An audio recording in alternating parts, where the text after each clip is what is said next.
तो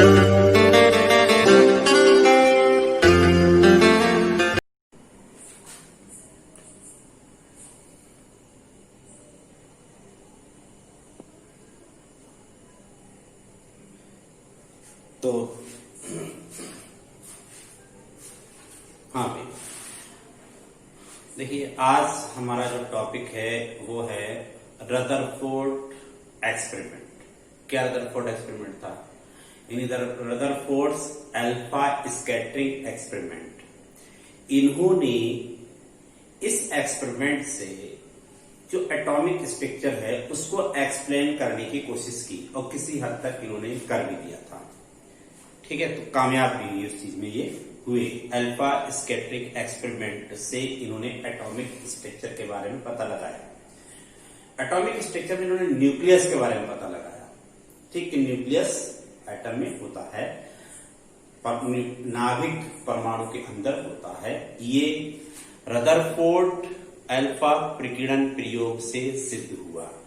कैसे हुआ आइए हम जानते हैं, और उन्होंने क्या क्या उसके लिए लिया तो वो हम देखते हैं इसमें वीडियो में। क्या किया था इन्होंने? हमारे पास ये डायग्राम बना हुआ है, ये हमने बनाया है। अब इसमें क्या है, देखो एक ये सोर्स होता है alpha particle source. Alpha particle source किससे? रेडियो एक्टिव कोई सब्सटेंस होता है।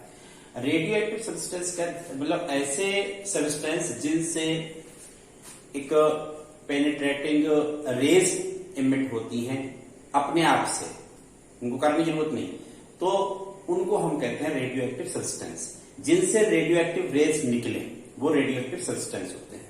ठीक, अपने आप से निकलती हैं, कुछ भी इनको करना नहीं पड़ता है, डिसइंटीग्रेट होते रहते हैं ये। खैर वो एक अलग टॉपिक है। तो इसमें हमने एक रेडियो एक्टिव सब्सटेंस ले लिया।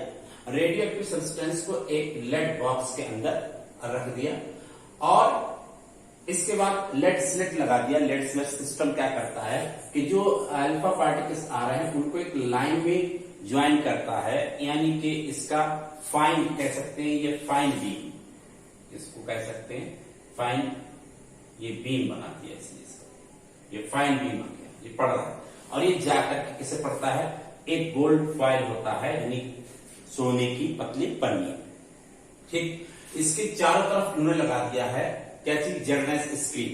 ये फ्लोरेसेंट होता है, फ्लोरेसेंट प्रदीप्त उत्पन्न करता है, फ्लोरेसेंट होता है जेडनेस। इस पर अगर अल्फा पार्टिकल टकराएगा तो चमक प्रोड्यूस होगी, फ्लैश प्रोड्यूस होगी।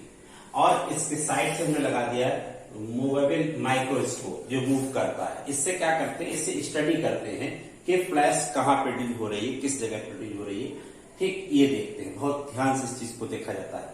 तो इसमें क्या काम किया? जो अल्फा पार्टिकल है, अब इस जो अल्फा पार्टिकल इससे लाइट सोर्स जो सोर्स है रेडियो एक्टिव सब्सटेंस है, इससे निकले और लेड सिस्टम ने इसको एक लाइन में अरेंज कर दिया, यानी फाइन बीम बन गया। फाइन बीम जाकर के इस पर पड़ा।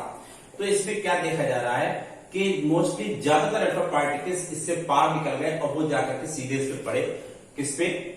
जेडनेस स्क्रीन पर। यहां पर जाकर के इन्होंने फ्लैश प्रोड्यूस किया, जिसको हमने माइक्रोस्कोप से देखा। कुछ अल्फा पार्टिकल, बहुत कम अल्फा पार्टिकल जो है इससे टकरा करके वापस लौटे, ये चारों तरफ लगा होता है, तो इधर जाकर के उन्होंने क्या किया? फ्लैश प्रोड्यूस किया in front of gold foil. Gold foil के सामने वो चमक उत्पन्न करते हैं। तो इससे इन्होंने अब मतलब क्या क्या इन्होंने कंक्लूजन निकाले, क्या क्या ऑब्जर्वेशन इन्होंने जब किया तो क्या क्या इससे कंक्लूजन निकले, तो और मतलब हिंदी में कहेंगे उससे क्या निष्कर्ष निकले। ठीक, तो इतनी चीजें इन्होंने ली थी। इनका जो अपरेटस था रदरफोर्ड का, वो किस किस से मिलकर के बना था? इसमें एक लेड बॉक्स था जिसके अंदर अल्फा पार्टिकल सोर्स था, कोई रेडियोएक्टिव सब्सटेंस था। उसका लेड सिस्टम लगाया जिससे ये फाइन बीम हमको मिल सके। उसके बाद सामने इन्होंने गोल्ड फॉइल रख दिया, बहुत छोटा सा पतली पन्नी रख दी सोने की, और इसके चारों तरफ जेडनेस स्क्रीन लगा दिया। ठीक, अब इसके बाद ये अल्फा पार्टिकल चले, बीम चला और टकराया ये जाकर के इससे। ठीक, जब इससे टकराया, मोस्टली ज्यादातर सामने जाके टकराया तो वहां फ्लैश प्रोड्यूस हुई। ये फ्लैश लिखा, flash produce by alpha scattering, यानी अल्फा के टकराने की वजह से, प्रकीर्णन की वजह से यहाँ पर चमक उत्पन्न हुई। ठीक, इस स्क्रीन पर अब यहाँ पर ज्यादातर हो रही चमक उत्पन्न, इसका मतलब सीधे चले जा रहे हैं, तो इनके लिए रोकने के लिए कोई चीज नहीं है। ठीक, दूसरी बात, कुछ जाके इधर उधर टकराए, ना, वहां पर एक फ्लैश प्रोड्यूस की, इसका मतलब टकराने के बाद मुड़ गए थे, ठीक, तो इसलिए इधर उधर टकराया। तो ये कहाँ टकरा रहे हैं, कहाँ फ्लैश प्रोड्यूस कर रहे हैं, इस बेसिस पर रदरफोर्ड ने अपने कंक्लूजन दिए, और वो कंक्लूजन क्या थे वो हम देखते हैं। इस अल्फा प्रिकिन प्रयोग जब उन्होंने किया तो उन्होंने अपने निष्कर्ष निकाले, ठीक, लेकिन उन्होंने इस अल्फा स्कैटरिंग में क्या देखा, पहले हम वो स्टडी करें, फिर उसके बाद हम देखेंगे कि क्या उन्होंने कंक्लूजन निकाले, क्या निष्कर्ष निकाले, वो बात की बात है। पहले हम देखते हैं क्या क्या उन्होंने इसमें प्राप्त किया, वो हम देख लेते हैं, ठीक है। तो इस डायग्राम के बारे में थोड़ा सा पहले लिख लें, उसके बारे में फिर हम बात करेंगे कि ये क्या है, उन्होंने ऑब्जर्वेशन निकाले। तो पहली बात तो हमने क्या बताया था, ये एक गोल्ड फॉइल होती है, तो a very thin gold foil of gold was bombard by alpha particles, मतलब इस पे अल्फा पार्टिकल्स डाले जाते हैं, और ये गोल्ड फॉइल के चारों तरफ जो है वो सर्कुलर जेरेड स्क्रीन लगा हुआ होता है, ठीक। जब अल्फा पार्टिकल इस पर टकराएंगे स्क्रीन पर तो वो प्रोड्यूस करेंगे अच्छी चमक, फ्लैश प्रोड्यूस करेंगे, जिस पॉइंट पर टकराएंगे उस पॉइंट पर फ्लैश प्रोड्यूस करेंगे।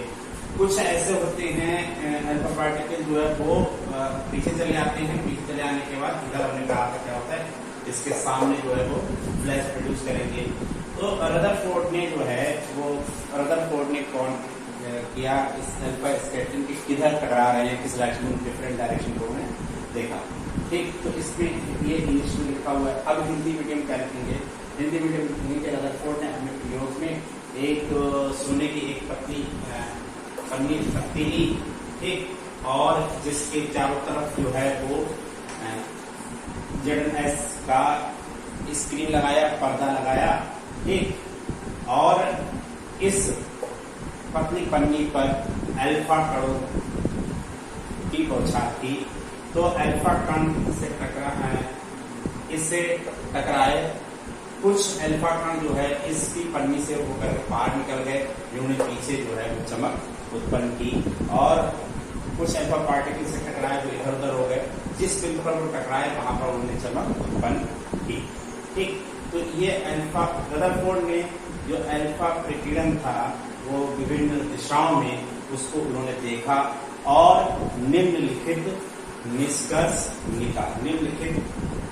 निकाले, या कह सकते हैं उन्होंने निम्नलिखित प्रेक्षण प्राप्त किए, ठीक, वो सही रहेगा। अभी निष्कर्ष न लिखिए, अभी लिखिए निम्नलिखित प्रेक्षण निकाले या प्रेक्षण प्राप्त किए, ठीक। तो ये हिंदी में हो गया, ठीक है। हिंदी वाले आप हिंदी में देख लो, लिखा नहीं है हमने, लेकिन हम बोल दिया वही आप लिख लेना, ठीक। इंग्लिश में तो ये लिखा हुआ है। अब इनके ऑब्जर्वेशन क्या क्या थे वो हम देख ले। तो हिंदी वाले जो है वो बोल दिया था, वो हिंदी वाले हिंदी में लिख लेंगे, और इंग्लिश मीडियम वालों को तो ये लिखा ही हुआ है, ठीक है। तो उसके बाद फिर क्या क्या इनके प्रेक्षण प्राप्त हुए, इनको क्या क्या प्रेक्षण प्राप्त हुए, क्या ऑब्जर्वेशन मिले, तो वो ऑब्जर्वेशन पे हम स्टडी कर लें, ठीक। क्या क्या है, जैसे अब यहाँ पर देखें कि जो पहला हमको मिला, तो पहला ये most of alpha particles pass through gold foil unreflected, अधिकतर जो अल्फा पार्टिकल थे वो इससे होकर सीधे निकल गए। इसका एक बड़ा डायग्राम हम बनाएंगे, ठीक। ये सीधे निकल जाते हैं, ज्यादातर अल्फा पार्टिकल कैसे निकल गए, सीधे निकल गए। कुछ अल्फा पार्टिकल जो थे, सम ऑफ अल्फा पार्टिकल, कुछ अल्फा पार्टिकल वो थोड़ा सा मुड़े, मतलब ज्यादातर सीधे चले गए, स्ट्रेट चले गए, ठीक। और कुछ अल्फा पार्टिकल थे, जैसे मान लो हम दिखाना चाहें तो ऐसे, ठीक, मोस्टली ज्यादातर अल्फा पार्टिकल सीधे चले गए। कुछ अल्फा पार्टिकल जो है वो कम एंगल पर टर्न हुए, ऐसे, ठीक, इस तरीके से टर्न हुए, तो वो कम थे।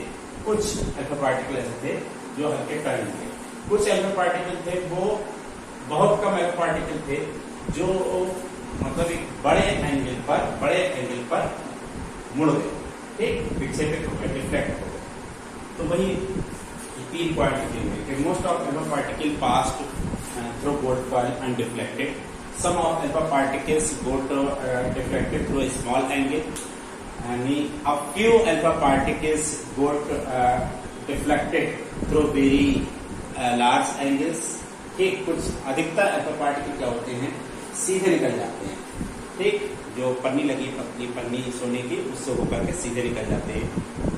उसका दूसरे पार्ट में कुछ अल्फा पार्टिकल्स जो है वो एक छोटे एंगल पर मतलब 90 से कम एंगल पर विक्षेपित हो जाते हैं, विचलित हो जाते हैं, ये लिख सकते हो। ठीक, तीसरे पॉइंट लिखेंगे कि बहुत कम अल्फा पार्टिकल जो है वो एक बड़े एंगल पर विक्षेपित होते हैं, मतलब कह सकते हो कि 90 से ज्यादा। तो ये 3 कंक्लूजन निकल के आया है। अब इनका 3 का हम जो है डायग्राम थोड़ा सा बड़ा बनाएं तो वो आपको थोड़ा समझ में आएगा। जब नीचे ये जो दिख नहीं रहा है वो आप थोड़ा देख लीजिए कि क्या लिखा हुआ है तीसरे पॉइंट में, ये लिखा, ठीक है, दिख गया कि बहुत कम अल्फा पार्टिकल बड़े कोण पर विक्षेपित होते हैं, यानी बहुत कम अल्फा पार्टिकल 90 डिग्री से ज्यादा के कोण पर जो है मुड़ जाते हैं। ठीक, ये भी लिख सकते हैं आप। ठीक, अब इसके बाद इसमें तो साइड से ऊपर जो है वो आपका डायग्राम बना हुआ है इस कोने पर, यहाँ पर आप देख सकते हैं। इसमें क्या हो रहा है कि देख रहे हैं ये ज्यादातर क्या हो रहा है, सीधे चले जा रहा है, अनडिफ्लेक्टेड, अविचलित हुए सीधे चले जा रहे हैं। ये क्या शो कर रहा है, ये शो कर रहा है कि किसी को टकराया नहीं है, जगह खाली है। ठीक, इसलिए चले जाते, जो पहला पॉइंट कहा गया था, ठीक, वो हो गया अनडिफ्लेक्टेड। ठीक, most of particle pass through gold coil undeflected, अधिकतर अल्फा पार्ट सोने की पतली पन्नी से होकर सीधे चले जाते हैं। तो ये वाला शो कर रहा है। ठीक, इसमें भी दिखाया गया है, इसमें ये दिखाया गया, ये दोनों ये जा रहे हैं, ये सीधे, ये अनडिफ्लेक्टेड है, अविक्षेपित है, सीधे चले जा रहा है। मतलब एक एटम निकाल के यहाँ रख दिया गया है, ये गोल्ड है, गोल्ड कॉइल है, इसमें ढेर सारे एटम्स हैं। अब एक एटम से कंपेयर कराया गया है, एक एटम पर कंपेयर कराया है, क्या हो रहा है, तो ये दिखाया गया है। तो ये जो है खाली निकल जा रहा है, क्यों निकल जा रहा है, सॉरी ये जो है अनडिफ्लेक्टेड होकर निकल जा रहा है, अविक्षेपित हुए सीधे निकल जा रहा है। क्यों, क्योंकि जगह खाली है इसलिए निकल जा रहा है। ठीक है, अब उसके बाद कुछ जो कहा गया था कि सम ऑफ अल्फा पार्टिकल को डिफ्लेक्टेड थ्रू स्मॉल एंगल्स।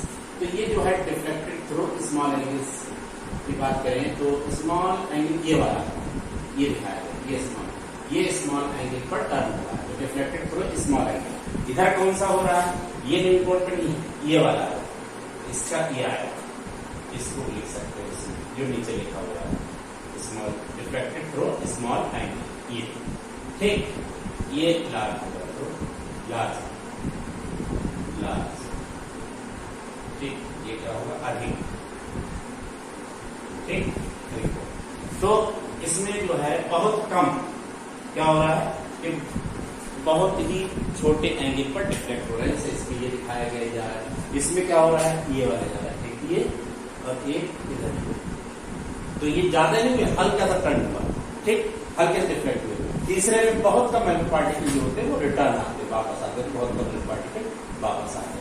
क्या लिखा था, a few alpha particles got deflected through very small angles. बहुत कम अल्फा पार्टिकल्स होते हैं जो छोटे एंगल पर यानी न्यून कोण पर विक्षेपित होते हैं या विचलित होते हैं। तो इसमें वो दिखाया कि बहुत ये देखो, ये गया और लौट के वापस आ गया, ये गया लौट के वापस आ गया। ठीक है, तो ये बहुत कम। ऐसा क्यों होता है, किसी चीज से ऐसी चीज से टकरा गए जिसकी वजह से वापस लौट के आ गए। तो ये दोनों डायग्राम है, और इसमें अगर कोई प्रॉब्लम आपको आ रही है जो हमने बताया तो बताइए। बहुत सिंपल सी चीज है, कोई ज्यादा खास स्टफ नहीं है। ठीक, तो इसको जरा देख लीजिए, समझ लीजिए क्या है डायग्राम को आप एक नजर, ठीक है, एक नजर आप देख लें तो बेहतर रहेगा। तो इसमें देखिए क्या लिखा हुआ है सामने के, Rutherford drive following conclusion from the observation of this experiment. Rutherford ने इस प्रयोग के परीक्षण से निम्न निष्कर्ष निकाले। पहला देखो हमने पढ़ रखा था, क्या पढ़ा था कि अधिकतर अल्फा पार्टिकल जो है वो सीधे चले जाते हैं, अनडिफ्लेक्टेड होकर के सीधे चले जाते हैं, ये हमने पहला पढ़ा। तो उससे क्या मतलब निकला, उससे मतलब आपका ये निकला कि most of atom is hollow, है ना। परमाणु का अधिकतर भाग कैसा है, खोखला है। तो कोई चीज कोई खोखली होगी तभी कोई चीज सीधी जा सकती है, अदरवाइज नहीं जा सकती है। ठीक, तो इसमें ये कहा गया कि परमाणु का अधिकतर भाग कैसा है, खोखला है। ठीक, क्यों, क्योंकि ज्यादातर पार्टिकल्स सीधे चले जा रहे थे। दोनों इन डायग्राम में देखे हम तो अनडिफ्लेक्टेड अविक्षेपित जो वो अल्फा पार्टिकल्स है वो सीधे जा रहे हैं, नहीं जा रहे हैं। तो क्यों जा रहे हैं सीधे, वो किसी चीज से टकराए नहीं, टकराएंगे तभी नहीं जब खाली होगा। तो ये पहला पॉइंट होगा। दूसरा, the positive charge is concentrated somewhere in atom. परमाणु में कहीं ना कहीं तो पॉजिटिव आवेश होता ही है। ठीक, तो परमाणु एक छोटा सा भाग होता है उसमें, ये पहले बात। दूसरे नंबर पर जो लिखा है परमाणु के छोटे भाग में धनावेश संकेंद्रित होता है, ये लिख सकते हैं, आप ये लिख सकते हो कि परमाणु में धनावेश होता है, केवल इतना ही लिख सकते हैं, परमाणु में धनावेश होता है। ठीक, अब उसके बाद तीसरे में दूसरा तो हो गया, दूसरे में क्या क्या था कि बहुत कम अल्फा पार्टिकल ऐसे होते हैं, कुछ अल्फा पार्टिकल ऐसे होते हैं, बहुत कम ना कहें, कुछ अल्फा पार्टिकल ऐसे होते हैं जो कम एंगल पर विक्षेपित होते हैं, यानी। तो दूसरे पॉइंट से हमने क्या निकाला कि कहीं ना कहीं अल्फा, कहीं ना कहीं परमाणु के भीतर जो है वो आपका पॉजिटिव चार्ज है।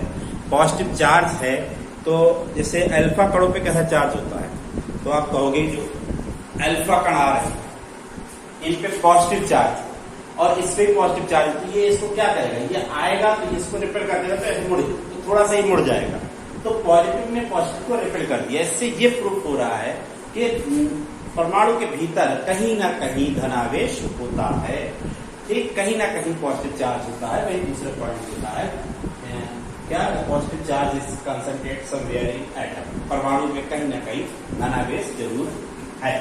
तीसरे पॉइंट्स की बात करें तो तीसरा पॉइंट आप देखिए क्या लिखा हुआ है, तीसरा पॉइंट लिखा हुआ है देयर इज, तीसरा पॉइंट उसमें जो आपने कहा था कि बहुत, तो अब तीसरे पॉइंट की बात हम कर रहे हैं, तो तीसरे पॉइंट में वहां पर क्या लिखा था, वहां पर लिखा था कि बहुत कम अल्फा पार्टिकल अपने पाथ पे रिटर्न होते हैं, ठीक। तो उससे क्या प्रूफ होता है कि ये जब टकरा रहे हैं, किसी ऐसी चीज से टकरा रहे हैं जो बहुत सॉलिड है, बहुत ही सॉलिड है, इसलिए वहां से टकरा करके वापस लौट आए। लेकिन बहुत कम टकरा रहे हैं, ज्यादा टकरा है, इसका मतलब जो सॉलिड चीज है वो कैसी है, बहुत छोटी है, स्मॉल है, ठीक, इसलिए ऐसा हो रहा है।